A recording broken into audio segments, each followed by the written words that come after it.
Hello, world. It is Friday, November 13th. And sorry this is coming so late. Friday is my day off, and I had to bring my car in for some work this morning, and then just got busy doing work around the house. And all of a sudden, I realized, oh, it's 7 o'clock nearly, and I haven't done a devotional for today. So here I am. I would say it's sunny, but it's dark, so I can't see the sky. But it's quite cool outside, and I think it's supposed to get quite cold tonight, so heavy frost, but it's supposed to be beautiful, I think, again tomorrow. Today the devotion is entitled, and I forgot to move it to my other screen, so let me do that real quick here.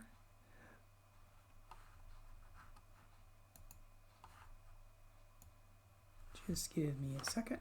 Make it easier for me, so it looks like I'm looking at you rather than looking off to the side of the screen to my left.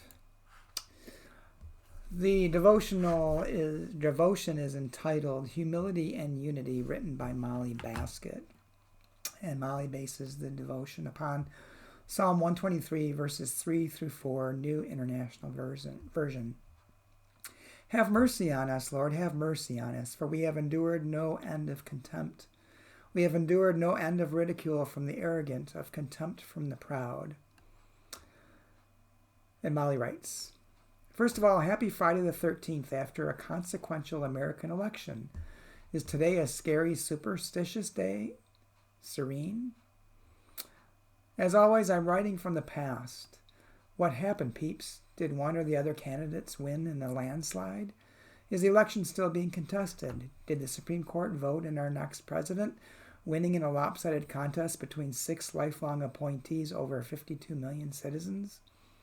Whatever has happened between my penning and your reading, I have the same hopes. I hope we will keep fighting for the society we want to live in and hold our election leaders accountable for a truly radical vision of kingdom where the most vulnerable and marginalized come into power and plenty. I hope we will keep fiercely tending the earth, pumping the brakes on our gas guzzling before we drive right over the cliff. And I hope that whoever is leading us does so with humility and a desire to serve every one of us, not just the people who voted for them. We are more polarized than ever as a people, but there is a way back to each other. It depends upon us being the kind of people who can have direct, compassionate communication with those who think differently from us. But more than this, it depends upon those who seek to govern, treating each one of us with dignity and respect. As if our voices, our needs, our longings, our strengths and frailties, our work, our bodily autonomy, our disabilities, our marriages, our lives matter. In Molly's prayer. God, save us from public ridicule by the arrogant and the contempt of the proud and powerful. We will be ungovernable until our government treats every human being as your beloved child. Amen.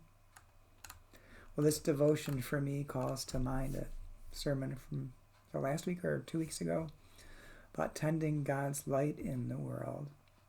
No matter what happens with the election, and even though in some quarters the election is done and decided, and in other quarters it's still being contested, that doesn't change the work that we have to do. And I think that's how we get through this terrible polarization that we have, is just to continue to work on tending God's light, that we work on bringing God's love into the world through our actions, through our words, through our very lives, and that we work together to ensure that all are treated as children of God, because that's really what we're called to do. It's seeing the divine light within ourselves and then seeing the divine light in others. So the work goes on. Hope you have a good night tonight, and I will try to do one tomorrow on Saturday as well, perhaps not so late in the day. Take care. See you soon.